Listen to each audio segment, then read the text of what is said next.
Salut les amis, n'hésitez pas à mettre le petit pouce bleu, abonnez-vous et surtout commentez la vidéo, c'est très important. Il y a aussi les streams TPMP du lundi au vendredi à partir de 20h sur Twitch. Le lien est dans la description et abonnez-vous à mon Instagram. Réaction, quel sentiment vous gagnez? Est-ce que c'est la colère, la déception, une sorte de fatalité? Bonjour, d'abord merci, Bonjour. merci de m'avoir invité. Bonjour, le On mec s'attendait du pas à RN. grand chose de la part du Conseil constitutionnel. MDR, t'écoutes Hollande. Non, j'avais écouté. Non, les gars, vous savez pourquoi j'avais écouté Hollande sur cette partie-là? C'est quand elle a été invitée chez Samuel Etienne.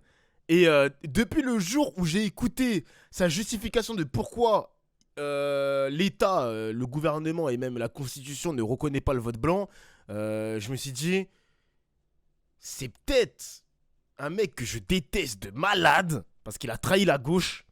Mais sur le coup, il avait peut-être raison. Parce que nous, en fait, le problème en France, c'est que... Bon, peut-être qu'il faudrait changer de république, j'en sais rien, la 6ème République. Mais le problème en France, c'est qu'on n'est jamais satisfait. Et le fait qu'on sera jamais satisfait va enchaîner les votes blancs et du coup, on va jamais élire un président de la République. Tu vois ce que je veux dire? C'est peut-être notre mentalité aussi, d'éternel insatisfait. Nous sommes des éternels insatisfaits, les gars. Vraiment. Il arrête pas de pleuvoir aussi, là. Il y a une rupture aujourd'hui qui est actée entre le président de la République et le peuple français, entre le gouvernement d'Emmanuel Macron et la représentation nationale. Cette validation qui est somme toute formelle du Conseil constitutionnel, on s'attendait pas à grand chose de... Je le répète, hein, Wolf, hein. Tous les soirs en stream, je le dis, hein. On arrive au bout de la 5ème République, hein.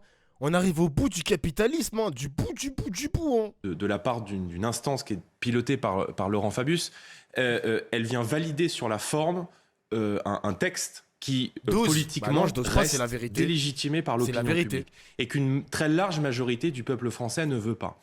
Donc la fracture, elle va demeurer. On a un président de la République aujourd'hui qui est relativement seul, relativement isolé et qui, je crois, gouverne contre le peuple français. Faites attention parce que c'est le même lexique qu'Olivier Faure et Mathilde Panot entre 18h et 18h30. Est-ce que vous considérez que c'est une décision qui est injuste ? Elle n'est pas injuste, elle n'a rien à voir sur le fond. Genre, le Conseil constitutionnel ne juge pas le fond de la réforme. Il juge au mieux la forme et sinon la manière, la conception juridique de la réforme et de la manière dont la réforme a été adoptée. Moi, je pense que cette réforme, elle était discutable. Elle était discutable parce qu'on a empêché le débat à l'Assemblée nationale. Elle était discutable parce qu'on a multiplié les outils qui sont des outils certes dans la Constitution mais qui additionnés posent un problème de clarification, de lisibilité démocratique de ce texte. Mais sur le fond, cette réforme, elle reste injuste, elle reste brutale. Et le président de la République va chercher à se cacher derrière la décision du Conseil constitutionnel pour dire, eh bien, écoutez, la République française m'accorde le droit de vous octroyer 2 ans de vie. Eh bien, ça ne se passera pas comme ça. Et moi, je veux dire aux Français qui nous écoutent ce soir qu'il leur reste entre les mains l'arme la plus forte et la plus puissante, c'est le bulletin de vote. Et je veux leur dire que si nous arrivons à la tête du pays en 2027, eh bien, nous permettrons à tous ceux qui ont commencé à travailler entre 17 et 20 ans, parce qu'ils font les métiers les plus difficiles dans notre société, de partir à 60 ans et 40 annuités. Au-delà, c'est normal qu'il y ait une progressivité. Donc vous supprimerez cette réforme? Bien sûr. Si Quand vous commencez à pouvoir. travailler à 23, 24, 25 ans, on considère que vous faites des métiers qui, par définition, sont beaucoup moins difficiles, beaucoup moins éprouvants physiquement, sur votre santé que quand vous avez commencé à travailler entre 17 et 18 ans, quand vous êtes maçon, quand vous faites des métiers de force, quand vous travaillez dans le BTP. Quand vous faites tous ces métiers-là, vous devez pouvoir partir beaucoup plus tôt. Or là, on vient prendre 2 ans de vie au peuple français pour un gain économique, pardon. Parce qu'on a fait cette réforme en nous disant le déficit, c'est la catastrophe, on va s'effondrer, etc. Cette réforme va laisser un trou de 300 millions d'euros. Donc on a une réforme qui a été imposée envers et contre tout, en violant totalement le processus démocratique et les débats à l'Assemblée nationale et le principe même du vote, pour une réforme qui ne va même pas permettre de remettre le système des retraites à l'équilibre, si tant est qu'il soit menacé. Et là encore, c'est très discutable. Puis il y a un problème démocratique. Les Français ne veulent pas de cette réforme. Quand on est président de la République, on protège le peuple français, mais surtout on écoute et on respecte la volonté du peuple. Autre volonté des Français, en tous les cas, c'est un sentiment. Il y a un Français sur 2 qui dit ne pas avoir confiance au Conseil constitutionnel. Toute cette semaine, il y a eu une polémique, notamment sur la composition de ce Conseil constitutionnel. Vous avez dit, si en 2027, on est... Si vous voulez vraiment faire bouger les choses, n'allez plus travailler pendant 1 mois, ne dépensez plus rien, hormis pour la bouffe, parce que tu as écrit bourre, je crois que tu voulais écrire bouffe. Retirez votre argent à la banque, et là, vous allez voir comment le gouvernement va vous écouter, autrement rien ne changera. Bah, il faut que tous les Français... je suis d'accord avec ce principe-là. Je suis d'accord avec ton principe. On est au pouvoir, on change la Je réforme. suis d'accord avec toi. On fait une croix sur cette réforme et on propose une nouvelle réforme. Est-ce que vous allez changer également la composition, le mode de nomination des sages, des 9 sages ou pas ? C'est une question qui est complexe, à laquelle, là, vous m'interrogez, je n'ai pas la réponse. Je pense que ça mérite d'y réfléchir. Parce que c'est vrai qu'on a un Conseil constitutionnel, qui est le garant de la Constitution et du bon fonctionnement des institutions de la République française, qui est composé de gens qui sont des politiques et qui sont nommés par des politiques. En l'occurrence, par le président de la République. Et on a là un Conseil constitutionnel qui est présidé par Laurent Fabius, qui a été Premier ministre de François Mitterrand, et surtout qui a participé d'un gouvernement, d'un quinquennat où Emmanuel Macron a lui-même été ministre. C'est-à-dire que ce sont des gens qui ont travaillé ensemble, qui ont travaillé dans les mêmes bureaux, qui ont travaillé dans les mêmes ministères, qui ont déterminé la même politique, qui ont conduit de la même politique pour la nation. Et l'un se retrouve aujourd'hui à mettre un tampon sur la réforme de l'autre. Alors, ça pose question. Il se dit que les rapports ne sont pas très bons entre Emmanuel Macron et Laurent Fabius. Oui, enfin, vous savez, en politique, c'est souvent un peu plus complexe que ça. Mais oui, ça pose la question de la confiance, ça pose la question du rapport à une forme de transparence, et ça pose surtout la question d'une institution qui, pour le coup, je dirais, dans le petit confort parisien, vient prendre une décision qui, encore une fois, ne se fait pas sur le fond, mais que le président de la République va utiliser pour légitimer sa réforme des retraites. Donc, ça mérite peut-être qu'on en discute et qu'on en parle dans le cadre de la prochaine élection présidentielle. Mais en 2027, si vous arrivez au pouvoir, 2027, quelle sera votre marge de manœuvre avec un Conseil constitutionnel composé de la sorte ? Toutes vos propositions pourraient être retoquées par ce même Conseil. Mais le Conseil constitutionnel, il ne juge pas le fond. Le Conseil constitutionnel, il juge la forme. Donc, si vous voulez, c'est un débat, je dirais, qui n'est peut-être pas principal. Mais nous avons, dans le cadre, par exemple, du référendum sur l'immigration que nous souhaitons faire voter, le souhait de faire passer tout un tas de dispositifs pour permettre aux Français de reprendre le contrôle de leur politique d'immigration par l'outil du référendum. Il y a deux moyens, pour que les Français comprennent, il y a deux moyens de modifier la Constitution. Soit vous modifiez la Constitution par le référendum, c'est-à-dire vous soumettez un texte de loi à référendum, à l'avis du peuple français, et le Conseil constitutionnel est obligé, en l'état actuel des choses, de l'accepter, soit au vote des 3/5 du Parlement réuni en Congrès. Donc nous souhaitons, en matière d'immigration, de manière très claire, pour permettre aux Français de reprendre le contrôle, pour empêcher à des gens qui parfois sont des juges qui sont politisés, d'empêcher au peuple français de maîtriser son immigration, d'expulser par exemple les délinquants, des criminels étrangers. On sait qu'aujourd'hui, pourquoi ça parle d'immigration là ? Des juges, il y a des décisions de justice qui, sur le simple motif qu'un réfugié vient d'un pays qui est menacé par le réchauffement climatique, vous suffit à rester sur le territoire français. On se souvient que pendant la crise sanitaire, par exemple, le simple fait pour un clandestin qui devait être expulsé dans son pays d'origine de se soustraire à un test Covid lui permettait de rester sur le territoire français. Donc nous, on dit, pour éviter que les juges ne viennent faire de la politique et ne viennent empêcher aux Français de reprendre le contrôle de leur pays, eh bien nous ferons passer un certain nombre de mesures par référendum, et notamment l'instauration de la priorité nationale pour donner un avantage très clair au peuple français dans l'emploi ou dans le logement. On comprend donc, Jordan Bardella, que ce Conseil constitutionnel composé de la sorte ne validerait pas, au nom de principes fondamentaux et toujours sur le fond, en utilisant le droit bien évidemment, mais des projets phares, c'est-à-dire par exemple le projet sur l'immigration. En utilisant, et donc vous allez décider de passer par le référendum. En utilisant en tout cas, vous avez raison, une interprétation biaisée des principes de la République. C'est-à-dire qu'aujourd'hui, demain, si moi je souhaite expulser les délinquants et criminels étrangers de France, si nous sommes à la tête de l'État et que nous souhaitons dire vous commettez des crimes et des délits dehors, eh bien, Monsieur Fabius, président du Conseil constitutionnel, peut parfaitement considérer qu'au nom du principe de fraternité qui est inscrit dans le fonctionnement même des institutions et qui est la devise de la République française, eh bien, d'empêcher ces expulsions. Eh bien, je pense que sur un certain nombre de décisions, et notamment les décisions qui relèvent de la protection de l'identité du peuple français, on doit pouvoir passer par référendum. Le 49.3, par exemple, vous l'utiliserez plus jamais si vous êtes au pouvoir en 2027. Le 49.3, là encore, je veux dire, le sujet n'est pas d'utiliser une fois un 49.3. Le sujet, c'est que depuis la constitution de l'Assemblée nationale au mois de juin 2022, il y a eu 11 ou 12 utilisations du 49.3. Réponds à la question, frérot. Le 49.3, c'est pas fait pour passer en force contre les Français. Le 49.3, initialement, Et Nicolas Sarkozy l'a rappelé d'ailleurs, lui qui n'a pas utilisé une seule fois le 49.3 durant son quinquennat, que le 49.3, il est fait pour contraindre sa propre majorité et pas pour contraindre en réalité l'opposition. Je pense qu'il faut revenir aux origines et aux principes même de la Ve République. La Ve République, telle que l'a pensée le général de Gaulle, consiste à dire que la Cour suprême, c'est le peuple français.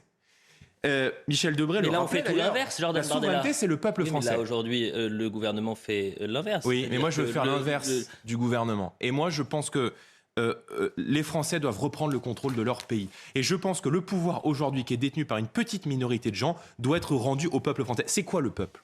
Michel Onfray donne une très belle définition. Le peuple, c'est ce sur qui s'exerce le pouvoir. Aujourd'hui, le pouvoir est exercé par une minorité de gens qui font systématiquement le contraire de ce que veulent une majorité de Français. Quand le peuple français dit à 65-70%, nous ne voulons pas de cette réforme des retraites.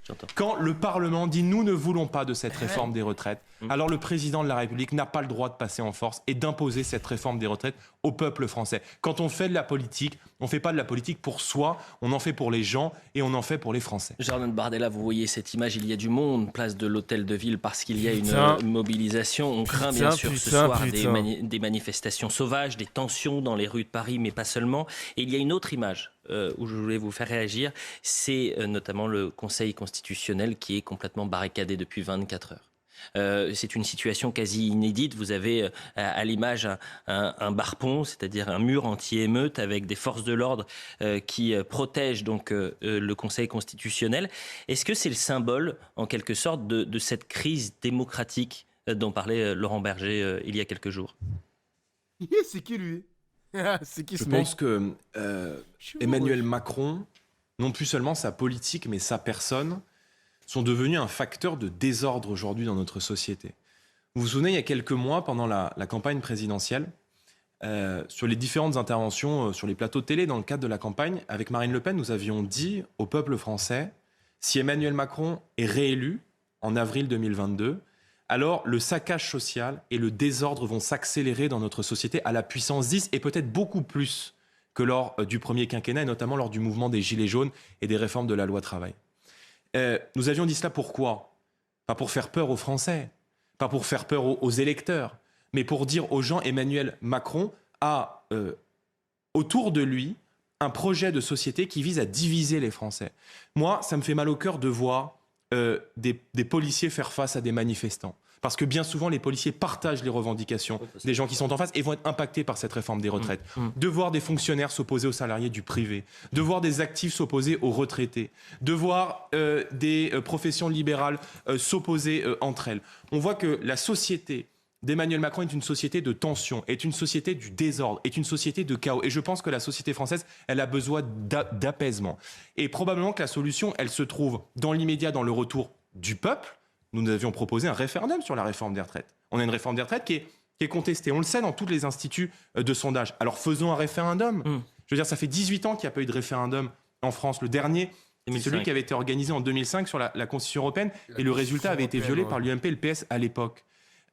Allons à la dissolution de l'Assemblée nationale. C'est parfaitement ça en démocratie de revenir au peuple. Faisons un remaniement ministériel. Et puis dans le long terme, je pense qu'il faut le retour du peuple dans les institutions. Brissot, et c'est la raison pour laquelle nous défendons l'instauration du référendum d'initiative citoyenne. Est-ce que vous condamnez les violences ? Ça, c'est vraiment des questions de merde. C'est pas une question envers moi, j'espère. Parce que moi, je condamne rien du tout. Moi, je condamne rien du tout, mon gars. Le référendum d'initiative partagée, c'est de la com. Ouais. C'est fait pour donner une lueur d'espoir sur le fait qu'on pourrait un jour organiser en France un référendum. Non, il faut le RIC, il faut le référendum d'initiative citoyenne, et il faut surtout la proportionnelle aux élections.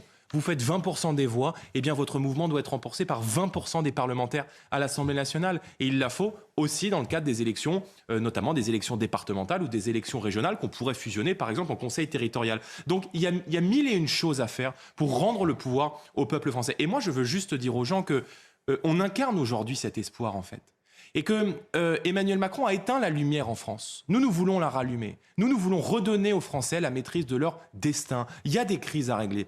La crise du pouvoir d'achat qui continue. Il faut baisser les taxes sur la TVA et sur les produits de première nécessité. La crise de l'énergie. Il faut remettre en cause aujourd'hui l'alignement au niveau européen des prix de l'électricité et des prix du gaz. La crise de l'identité. Il faut arrêter l'immigration dans notre pays parce que beaucoup de gens ne reconnaissent plus le pays dans lequel ils ont grandi. Il y a des crises. Nous les connaissons. Nous avons des solutions. Et je veux juste dire aux Français de ne pas se résigner parce que nous sommes encore là pour les défendre. Et nous mettrons toute notre énergie pour les... Vous les avez présentés en 2022, mais avril-juin 2022, et vous avez perdu à l'élection présidentielle. Mais nous avons fait plus de voix qu'en 2017, nous avons fait plus de voix qu'en 2012. Vous savez que quand vous êtes caricaturé depuis...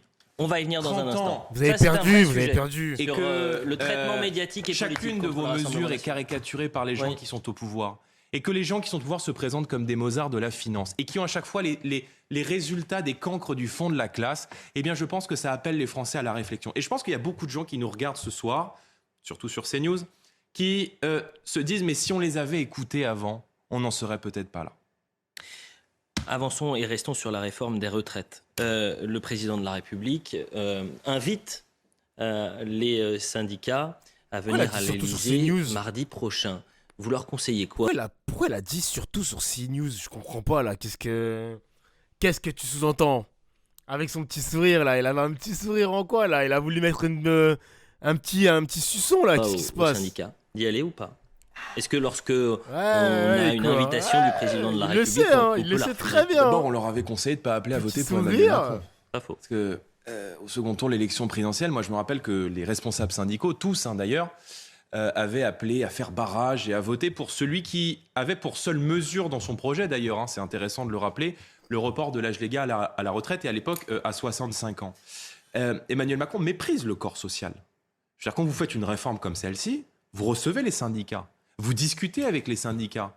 C'est vrai que les syndicats aujourd'hui sont peu représentatifs du peuple français, mais pour beaucoup, dans le cadre de ces mobilisations contre la réforme des retraites, se sont organisés pour accompagner la contestation sociale, pour organiser les marches. Moi, je suis parlementaire européen, je suis président du Rassemblement national. On m'a souvent dit, mais pourquoi vous n'êtes pas dans la rue, vous n'êtes pas dans les cortèges ? Parce que le mouvement social, il s'organise librement. Non, parce que ce corps social vous méprise aujourd'hui. Quand je dis vous, c'est le Rassemblement national. Oui, mais vous êtes persona non grata depuis 3 mois des cortèges. Oui, mais c'est pas le sujet. Je pense que dans la défense des Français, on a besoin de l'énergie de chacun et de la mobilisation de tous. Et moi, je vais vous dire, je ne suis pas sectaire. Les syndicats ne veulent pas nous recevoir, ne veulent pas discuter avec nous. Ce n'est pas grave.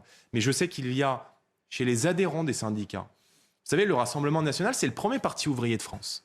C'est un parti qui s'impose aussi désormais chez les CSP+, chez les classes moyennes et chez la France du travail.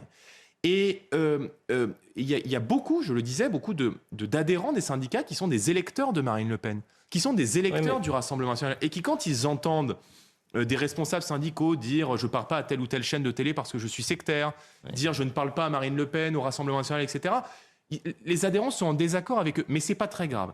Je pense que chacun est dans son rôle. Et si j'étais allé dans les cortèges, tout le monde nous aurait dit « mais vous n'avez pas le sentiment de faire de la récupération, etc. » Notre rôle, il était de mener l'opposition et la contestation à l'Assemblée nationale, et il est surtout de permettre aux Français d'avoir un horizon politique dans le pays et de canaliser la colère et cette coagulation des colères en un projet politique au service des Français et de notre nation. Est-ce que les syndicats doivent aller à l'Élysée mardi, rencontrer le président de la République ? Oui, ils peuvent. Okay. Mais enfin, quand j'entends le président de la République et l'Élysée dire on va promulguer la loi avant de recevoir les syndicats, encore une fois, tout cela... En fait, je pense qu'Emmanuel Macron a une relation un peu malsaine et toxique au peuple français.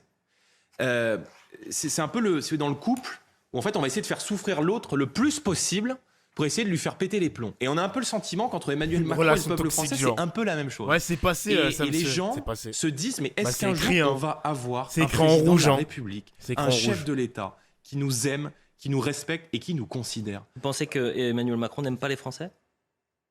En tout cas, il a une drôle de manière de le montrer. On continue sur les syndicats et on se projette en 2027 parce que les sondages vous donnent gagnant, vous le Rassemblement national.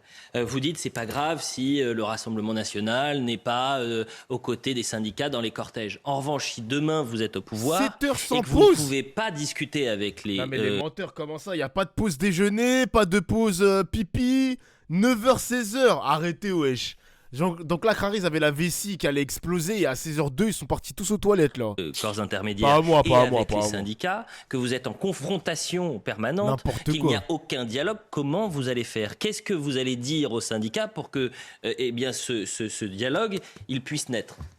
Écoutez, quand vous avez gagné les élections, quand vous avez fait 50% à une voix au second tour d'une élection, je peux vous assurer que le comportement même des plus récalcitrants à votre égard, il change, il évolue. Moi, j'ai vu dans beaucoup de villes du Rassemblement national, vous savez qu'on dirige plusieurs municipalités, dont des villes importantes, une ville de plus de 100 000 habitants comme Perpignan, où nos maires ont quasiment tous été réélus dès le premier tour, ce qui veut dire que quand on nous donne les moyens de faire, on fait mieux que les gens qui étaient là avant, on baisse la fiscalité, on défend le cadre de vie, on renforce la sécurité. Eh bien, il y avait aussi beaucoup de gens qui, par sectarisme, des fonctionnaires de la mairie, qui disaient on ne parle pas avec le Rassemblement national, et qui, une fois qu'on avait été élus, étaient très contents de venir s'asseoir à la table du pouvoir avec nous. Donc je ne suis pas très inquiet, mais je veux juste dire aux leaders syndicaux, soyez pas sectaires. Je veux dire, quand on défend l'intérêt de ceux qui travaillent, quand on défend l'intérêt des salariés, on défend l'intérêt général. Ne faites pas l'éloge de la discrimination. Normalement, on défend l'intérêt de tous, peu importe les opinions politiques, peu importe les opinions religieuses, peu importe les opinions personnelles. Et c'est vrai que souvent, ce sectarisme, il frôle la bêtise. Et on a un peu la même chose sur le les tartuffes, mes souvenirs sont bons pendant le début de la mobilisation. Ce sont des tartuffes parce qu'ils ont voté pour Emmanuel Macron et d'aujourd'hui ils manifestent. Vous votez et ils nous disent vous n'êtes pas les bienvenus. Est-ce que par exemple ce terme... Ah oui, c'est bizarre quand même. Hein. Je ne suis pas pour le Rassemblement national, mais c'est vrai que les personnes, même les syndicats qui ont voté Macron et qui maintenant sont dans la rue, c'est le plus grand CSC de l'histoire. C'est le plus grand CSC de l'histoire, vraiment. C'est. Vous pouvez l'employer en prochain mois. Vous votez, c'est très contradictoire. Vous votez pour le bourreau. Vous faites voter pour le bourreau du peuple français, le bourreau social du peuple français lors de la présidentielle, et vous venez 3 mois après dire on va organiser des manifestations pour s'opposer à la politique du gouvernement. Donc, moi, encore une fois, je veux bien, ils organisent le mouvement social. Pas de problème. Mais c'est vrai que... il y avait déjà des sauces dans le gouvernement. Genre pendant la présidentielle, il y avait le Nicolas Hulot, il y avait le Darmanin violeur, il y avait Macron avec les gilets jaunes, la gestion de la crise du Covid. Il y avait tellement d'indices qui vous montrent, ça vous a montré la voie de qui doit être élu pour 2022 à 2027. Non, les gens ils ont décidé de revoter pour Macron premier tour et second tour. Parce que premier tour, il était premier aussi. Hein. Vous mettez Macron premier au premier tour, c'est une dinguerie. À la limite, tu votes blanc ou tu votes à gauche, j'en sais rien moi. Mais moi je vote ni pour un Macron, ni pour une Marine Le Pen. Du coup, tu voulais voter pour le FN? Je viens de te dire non, je viens de te dire que c'était le premier tour le problème. Genre c'était le premier tour. Pourquoi la gauche? Parce que j'ai toujours été de gauche moi, donc ça ne m'intéresse pas de voter à droite ni d'extrême droite. Et me dites pas le centre parce que le centre n'existe pas. Incohérence, elle interroge et elle frôle bien souvent l'hypocrisie. Mais moi, je suis convaincu qu'ils accepteront de discuter avec nous si nous sommes à la tête de l'État dans quelques jours. Ah ouais, l'information, l'intersyndicale n'acceptera pas de réunion avec l'exécutif avant le 1er mai. Voilà ce que dit Madame Binet de la CGT. Vous parliez du Rassemblement national qui est régulièrement caricaturé. On reproche par exemple au Rassemblement national dans cette séquence son extrême discrétion.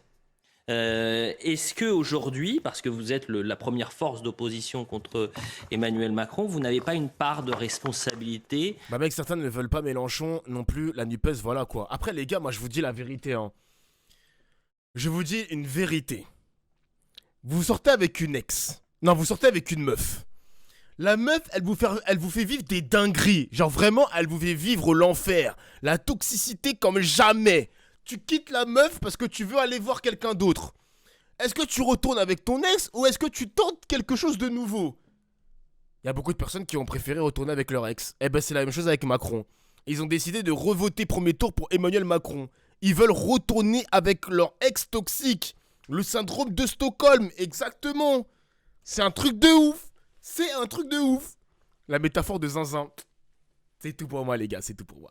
Si cette réforme est passée, est-ce que vous dites on aurait dû faire plus? On aurait pu faire plus? Non, mais écoutez, réveillez-vous. C'est les éléments de langage de la Macronie. Voilà, on a été très discret, etc. Ils ont revoté Macron, frère. Même pas des jours. Après, si on t'écoute, fallait voter Mélenchon alors. Après, moi, encore une fois, les gars, moi, je vais pas vous forcer. En fait, le but de mon stream, quand même, c'était pas aussi vous forcer à ne pas voter extrême droite. Je suis pas dans cette publicité-là, en mode voter à gauche, sinon je te dis que ta mère, sinon je te banne de mon chat. Je suis pas comme ça, moi. Je suis pas du tout comme ça. Moi, je vous donne juste des indications. Et après, vous en faites ce que vous voulez. Moi, je l'ai toujours dit sur mon stream, vous venez sur mon stream, vous prenez la température, vous regardez le jeu médiatique de comment est géré, comment sont gérés les sujets comme l'immigration, sur l'islam aussi, parce qu'il y avait tout le temps l'islam, la gestion des quartiers aussi à Marseille et même à Paris, le nord de Paris, comment c'est géré, les ghettos, l'économie, la retraite, l'Europe, l'Union Européenne, comment fonctionnent les institutions européennes, parce que on sait très bien que la réforme des retraites est demandée par l'Union Européenne, on n'est pas dupes. Comment est gérée la question du Covid, etc. avec les SMS de la présidente de la Commission Européenne qu'elle ne veut pas publier. Elle ne veut pas publier les SMS qu'elle a échangés avec Pfizer. Regardez les gars, informez-vous, prenez la température. C'est important les mecs, c'est important, c'est important. Tu votes à droite, t'es raciste mon gars, MDR. Je peux partager cette idée, parce que c'est vrai que la droite, cette idée de... J'ai pas envie de tomber dans le racisme automatique, mais j'ai envie de tomber sur une forme de immigration hyper contrôlée / je suis un peu islamophobe. Parce que quand tu vois les propos de Éric Ciotti, qui est le big boss de la droite, qui voulait voter Zemmour, regardez dans quel état se trouve la droite de la France. La droite de Éric Ciotti, c'est une droite qui était pour Zemmour. Vous vous rendez compte les gars? Vous vous rendez compte ou pas de l'état de la droite actuelle? C'est une dinguerie frère. Éric Ciotti a voulu voter Éric Zemmour quand même hein. Ça fait des années qu'on se bat jour et nuit pour défendre le peuple français. Ça fait des années qu'on se bat jour et nuit, chaque jour que Dieu fait, pour combattre la politique sociale de ce gouvernement qui est toujours plus brutal contre le peuple français. Ça fait des années, des jours et des nuits qu'on se bat pour porter la voix de ces dépossédés, de tous ces Français qui se sentent oubliés, relégués, méprisés, non respectés par les gens qui sont au pouvoir. Ça fait des années, des mois, des jours et des nuits qu'on se bat pour parler du pouvoir d'achat, pour parler de la crise de l'énergie, pour parler de la montée de l'insécurité, pour parler de la perte de l'identité du peuple français, pour défendre le référendum d'initiative citoyenne. Donc, oui, moi, j'accepte pas les remarques sur on a été trop discret, etc. On a fait notre boulot à l'Assemblée nationale. Maintenant, effectivement, on n'a pas fait on n'a pas choisi la même stratégie que la gauche et que la NUPES. La NUPES a fait le choix. La gauche, c'est full hypocrisie, mais bon. Brissou, je te connais, toi. Hein. Je crois que t'es un vieur de Kamel, t'as à l'époque. T'es de quel bord politique, toi? Je suis curieux. Moi, je pense que... Les gars, moi, je vous dis pourquoi il fallait voter Mélenchon. Moi, je vous donne juste une indication et après, vous en faites ce que vous voulez. Moi, je pense qu'il fallait voter Mélenchon parce que c'est pas la même gauche de François Hollande. Donc, ok, François Hollande, il a trahi la gauche, il a fait une politique de droite, on l'a vu avec les ordonnances travail de Manuel Valls, la loi travail, la loi El Khomri, et il y avait cette proposition de déchéance de nationalité qui était une proposition typiquement de droite. Et François Hollande avait lâché cette proposition-là parce que une grande partie de la gauche était en mode mais François Hollande, qu'est-ce que c'est que ce bordel? Pourquoi vous faites une loi comme ça, espèce de crétin, tu es en train de nous trahir? Comment ça, déchéance de nationalité pour les étrangers? Qu'est-ce qui se passe? Moi, je vous dis, il fallait voter Mélenchon parce que c'était le seul candidat qui allait potentiellement réunifier la gauche et les adhérents de l'idéologie gauche de France. En mode, ok, François Hollande nous a trahis, peut-être que Mélenchon n'allait pas nous trahir et il allait vraiment faire une politique de gauche. Ben non, on n'a pas laissé cette chance-là et vous avez préféré, parce que moi j'ai pas voté Macron, vous avez préféré sortir avec votre ex. Vous avez préféré sortir avec votre ex. Je suis désolé les mecs, hein. Je suis désolé. Pour moi, il fallait tenter une nouvelle meuf. Tu passes de brune à blonde. Si t'es pas content de la blonde, eh ben tant pis, c'est pas grave. Mais c'est mieux de ressortir, enfin de sortir avec une nouvelle meuf que de sortir avec son ex. C'est mieux les gars, c'est mieux. Ils sont fatigués la NUPES quand même. Non, ils sont pas fatigués parce que eux ils utilisent leurs armes politiques pour combattre le gouvernement. Il fallait combattre ce gouvernement, il faut le combattre ce gouvernement. Il faut proposer des idées alternatives au gouvernement. C'est important. Sinon à quoi ça sert? L'Assemblée nationale elle sert à quoi si tu veux pas être à l'opposé du gouvernement? Elle sert à quoi? Ça sert à quoi? La cancel culture au pouvoir.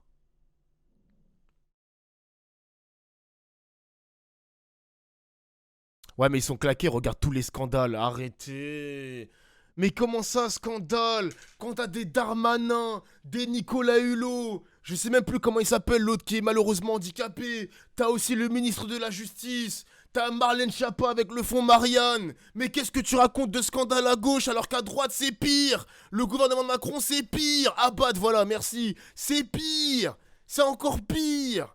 Arrête un peu, frérot. Scandale de quoi, chef? Il y a des scandales dans des personnalités qui sont au gouvernement. Ils sont là, ils sont là.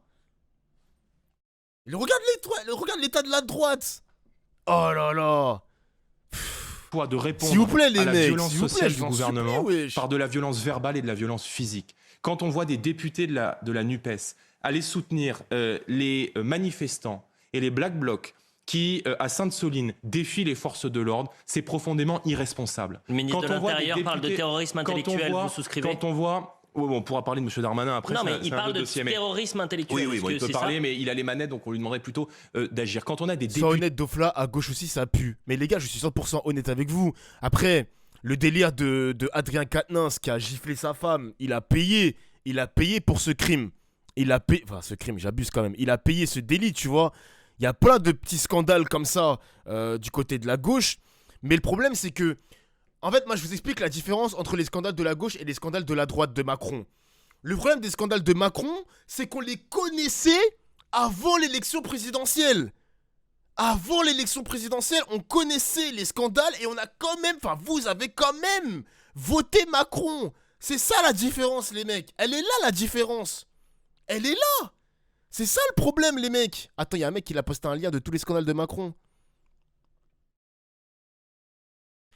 Agnès vient d'ajouter son nom à la longue liste des affaires de la Macronie. Attendez, mais what?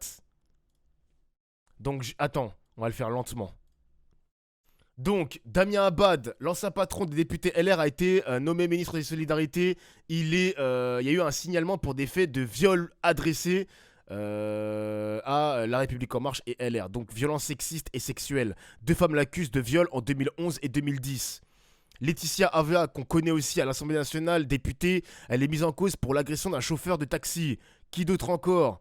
Bayou, qu'est-ce qu'il a fait, Bayou? Mise en examen dans l'affaire des assistants parlementaires de son parti, donc de l'emploi fictif. Alexandre Benalla, qu'on connaît bien, qui a frappé des gens. Bridé, je connais pas. Brunet, je connais pas. Agnès Buzyn avec la gestion du Covid. Mise en danger de la vie d'autrui, ça on connaît. Gérald Darmanin. Faveur sexuelle contre un appartement. Gérard Collomb, qu'on connaît aussi. François de Rugy avec l'histoire des homards. Parce qu'il a mangé des homards aux frais des contribuables. Encore. Dupond-Moretti. Qu'est-ce qu'il a fait encore? Prise illégale d'intérêt. Qui d'autre encore? Ah, ils sont tous là, les gars. Ils sont tous là, hein. Tous membres de l'exécutif, ma gueule. Ah, c'est trop, wesh. Un gouvernement de bandits. La liste est longue. La liste est longue. Mais ça vient casser les couilles à la gauche qui n'est même pas au pouvoir. Oh putain de merde. La liste est plus longue que l'Akatsuki, gros. De la France insoumise qui c'est la joue mafia. au foot avec la tête d'un ministre. C'est la mafia, qui poste c'est la mafia sur les réseaux sociaux, c'est irresponsable. Quand on a des députés de la France insoumise qui hurlent assassin contre des ministres de la République dans l'enceinte de l'Assemblée nationale, c'est profondément irresponsable. Donc la NUPES aujourd'hui, qui se comporte comme un gang à l'Assemblée nationale, nuit beaucoup à l'image de nos institutions. Mais c'est pas très grave. C'est juste dommage pour beaucoup d'électeurs de gauche, qui sont des électeurs de gauche pacifistes, modérés, attachés aux valeurs de la République, attachés à la laïcité, attachés à l'autorité, et qui profondément aujourd'hui se retrouvent peut-être dans le discours que nous portons plutôt que dans le discours que porte la NUPES. Ça veut dire quoi? Ça veut dire qu'ils sont sortis du cadre républicain? Ils sont dangereux, ces députés que vous citez? Ça veut dire qu'ils flirtent avec ils se comportent comme un gang. Ça veut dire qu'ils flirtent avec la violence. Je veux dire, aujourd'hui, la NUPES couvre une forme de violence institutionnelle dans notre société.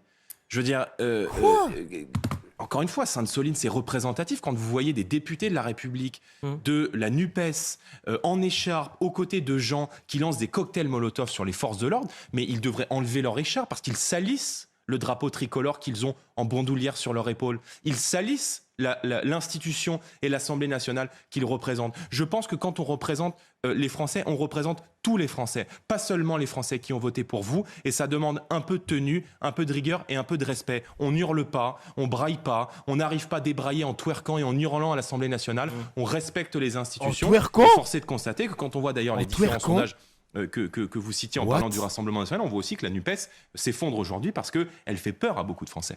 Restons sur le climat qu'il peut y avoir autour de la réforme des retraites et finalement la manière dont est traité le Rassemblement national. Il y a deux séquences qui m'ont marqué cette semaine.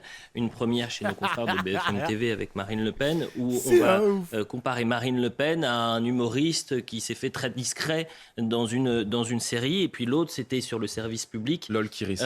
Voilà, mais je ne suis pas sûr que tout le monde connaisse. Et l'autre dans le service public, où un journaliste explique qu'il n'invitera jamais sur sa chaîne l'extrême droite en parlant de Marine Le Pen, et c'est la présentatrice du service public qui le lance comme ça, en disant est-ce que l'extrême droite sera invitée, est-ce que Marine Le Pen sera invitée sur votre plateau. Comment vous expliquez ce traitement-là qu'il peut y avoir autour du Rassemblement national? J'avais pris une sauce Twitter par rapport à un tweet comme ça, parce que Jean Massier, il avait dit qu'il avait... là, il fait référence à Samuel Etienne, je crois, hein. Il parle de Massier, de Samuel Etienne. Et du coup, Jean Massier avait expliqué qu'il ne va jamais inviter l'extrême droite sur sa chaîne Twitch. J'avais cité le tweet en disant que la meilleure idée, c'est de les inviter, mais il faut que les interlocuteurs ou même l'opposition, donc t'invites un mec d'extrême droite et un mec de gauche, il le casse, il lui dit c'est quoi ta source, t'as pas de source, ferme ta gueule, si t'as pas de chiffre, ferme ta gueule, l'immigration nanani, il y a trop de musulmans en France, prouve-le fils de pute ou ferme ta gueule. C'est un truc de ouf. Samuel Etienne, il voulait inviter Marine Le Pen. Oui, au départ, au tout début, avant la grosse sauce, il voulait inviter Marine Le Pen. Mais il s'est rétracté parce qu'il avait pris une sauce sur Twitter, évidemment. Et je crois que même Étoile, il avait pas trop validé ce geste. Mais je parle pas au nom d'Étoile, évidemment. Mais pour moi, le meilleur moyen de détruire l'extrême droite, c'est de les inviter, mais de pas les laisser déblatérer leur sujet. Juste t'invites des oppositions et qui parlent bien aussi. Parce que si par exemple t'invites un mec de gauche qui tient pas la route face à un mec d'extrême droite qui parle bien, bah ça ferait chier quoi. Ça ferait un petit peu chier. Franchement, ça ferait un petit peu chier. Je suis désolé, mais quand il y a 45% de la population qui vote pour eux, tu dois les inviter sur le service public, sinon c'est du fascisme. Après, comment dire ? Le truc, c'est que les personnes qui votent extrême droite maintenant, c'est parce que l'extrême droite ont été massivement invités sur les plateaux télé sans opposition flagrante. Par exemple, on le voit sur CNews. Excuse-moi, Bardella, il est invité sur le plateau. Il n'y a pas un mec qui puisse débunker tout ce qu'il a à dire. Pas un mec de droite ou un mec de gauche. Il n'y a personne. Il n'y a personne. Donc imaginez si on refait le match, mais avec des oppositions. Comme par exemple Jean-Luc Mélenchon contre Zemmour. C'est une dinguerie, hein. C'est une dinguerie. C'est une dinguerie. L'extrême gauche est bien plus invitée que l'extrême droite. Alors, si tu fais référence à Cyril Hanouna, où c'est vrai, il y avait un arc où il invitait David Guiraud, Louis Boyard, Raquel Garrido. On voyait tout le temps Raquel Garrido. Il y a un autre mec de gauche, mais je sais plus comment il s'appelle. Merde, c'était le mec de Balance ton poste. En gros, il invitait beaucoup de personnalités de gauche, Cyril Hanouna. Mais il y avait tout le temps de l'opposition. Il y avait tout le temps de l'opposition, les mecs. On peut pas dire le contraire. Et après, c'est fini. Malheureusement, avec ce qui s'est passé avec Louis Boyard, malheureusement, il y a plus d'extrême gauche sur le plateau de Cyril. Il y en a plus. Et ça me dégoûte parce que c'était marrant quand même. C'était marrant de les voir s'invectiver. L'ajout verbal, je signais pour ça. Et de Marine Le Pen. Je suis dégoûté. D'abord, je pense que ces comportements que vous décrivez, à juste ce titre d'ailleurs, sont aujourd'hui minoritaires. Ils ont pu être majoritaires par le passé. Et c'est vrai que la relation entre le Rassemblement national, le Front national plutôt à l'époque, et les médias a été pendant de très nombreuses années assez compliquée et assez difficile. Parce que beaucoup de journalistes n'acceptaient pas de voir arriver sur la scène publique et sur la scène politique des gens qui ne partageaient pas le politiquement correct et qui ne partageaient pas l'idéologie dominante. Le problème, c'est que beaucoup se sont aperçus que l'idéologie dominante dans le système médiatique n'était plus l'idéologie majoritaire dans le pays. Et qu'il y avait un fossé entre un petit milieu parisien, un petit milieu politico-médiatique et intellectuel à Paris, et ce que pensaient et ce qu'avaient vraiment au fond du cœur l'immense majorité du peuple français qui habite très loin aussi souvent de ces grandes villes. C'est d'autant plus choquant ce type de comportement quand c'est issu du service public. Parce que le service public, c'est la maison de tous les Français. Et c'est vrai que moi, ayant été très nombreuses reprises sur le service public, on a un peu le sentiment, beaucoup moins aujourd'hui, mais c'était vrai pendant longtemps, d'avoir un traitement un peu particulier qui nous est réservé. Il faut rappeler que quand vous êtes journaliste sur le service public, encore plus d'ailleurs que sur toutes les autres chaînes. Encore heureux, je me rappelais des épisodes où Léa Salamé, elle critiquait les sujets d'extrême droite, etc. Ça, c'était marrant quand même. Il faut vous casser les mecs, on va pas vous laisser déblatérer vos merdes dans les médias, c'est mort, il faut une opposition. Vous allez pas déblatérer tout seul, vous êtes fous quoi, wesh. Eh bien, on va pas pleurer pour vous. Neutralité. Quand vous recevez le Rassemblement National, quand vous recevez la NUPES, quand vous recevez la majorité, quand vous recevez les Républicains, et pour une raison très simple, c'est que vous êtes payé avec l'argent des Français. Et que votre salaire vous est aussi... Chez Hanouna, il y a toujours eu une majorité d'extrême droite, il y a eu des études de journalistes. Oui, j'ai vu, je vois tu fais référence à quoi, Zach, mais... Alors, je dis pas que l'étude est nulle, je dis juste qu'en fait... Hanouna utilise les sujets d'extrême droite qui font du buzz. Et comme à l'époque, c'était Éric Zemmour qui faisait le buzz... Bah du coup, il y avait tout le temps cette justification de parler de Éric Zemmour, parce que non seulement ça lui faisait de la pub, parce que évidemment on est sur CNews, une chaîne d'extrême droite, non seulement ça faisait monter Éric Zemmour, mais parallèlement ça faisait aussi monter l'audience, parce que comme Éric Zemmour c'est l'homme qui faisait de l'audience, et que évidemment l'argent est le nerf de la guerre, bah le seul moyen de faire de l'audience c'est de parler d'Éric Zemmour et de ces sujets-là. Et du coup, quand tu fais des 2 500 000 spectateurs, des 2 600 000 et ça peut monter à 3 millions, bah le pognon il arrive quoi. Le pognon il est là et puis voilà. En même temps, Zemmour il faisait de l'audience de baiser. Le gars il vit que à travers les médias pour au final faire 7%. Il faisait du buzz pour faire 7%, frère. C'est un truc de ouf. On lui a donné du buzz pour rien. Putain, c'est abusé, wesh. Encore heureux, j'aurais même aimé qu'il fasse 1% pour montrer à quel point c'était ridicule de l'inviter sur tous les plateaux télé pour au final ne rien faire. Il aurait dû faire 1% sa mère. 1%. Bah tant mieux, on va pas se plaindre. Ah oui, on va pas se plaindre, mais j'aurais aimé qu'il fasse moins j'aurais aimé qu'il fasse moins de 7% pour montrer à quel point c'était ridicule de l'inviter sur un plateau de télé. Ridicule, gros, ridicule. Putain. Diversé avec l'argent de gens qui ne votent pas forcément pour vous. Alors, dégoûté. Ça n'enlève rien au fait qu'il faille faire son travail de journaliste. Mais c'est vrai que ces comportements, et j'essaie peut-être d'apporter un peu d'optimisme aux éléments que vous avez apportés, deviennent de plus en plus minoritaires. Vous êtes malins les gars, vous êtes malins. Parce que j'essaie de minimiser ces 7% en mode c'est de la merde et tout, mais vous êtes pas cons. Merde. Vous êtes pas des idiots, putain. Vous savez que 7% c'est énorme. Merde. J'ai cru que vous étiez un peu teubé. Ah putain, vous êtes pas con, merde. Bien joué à vous, je vous serre la main, bien joué. Je vous serre la main, Bien joué. Vous êtes pas des abrutis, vous êtes des mecs intelligents. Bien joué. Non, bien joué. Moi, ça m'est déjà arrivé. 2 séquences dans la même semaine avec à heure de grande écoute. Ça m'est déjà arrivé d'ailleurs, moi, d'aller sur des chaînes parce que les Français ne cautionnent pas ça. Où finalement, quand vous êtes traité de manière un peu particulière, les Français ressentent. Et vous recevez même à la fin, vous avez même des gens qui vous écrivent et qui vous disent « Moi, je ne vote pas pour vous, mais la manière dont vous êtes reçu me scandalise. » Donc, nous sommes aujourd'hui le parti de l'alternance et probablement, nous aurons l'occasion de gouverner la France. Il nous reste 2 minutes, Jordan Bardella, et à chaque fois, l'opposition, certains médias placent l'étiquette d'extrême droite sur le Rassemblement national. C'est quoi votre définition, Jordan Bardella, de l'extrême droite? Je pense que c'est un terme militant qui est utilisé aujourd'hui pour discréditer tout ce qui n'appartient pas à la pensée dominante et au politiquement correct. L'extrême droite, ça correspond dans l'histoire de notre pays à une définition bien précise. Ça correspond au refus du parlementarisme, ça correspond à l'éloge à la fois de la discrimination et de la violence.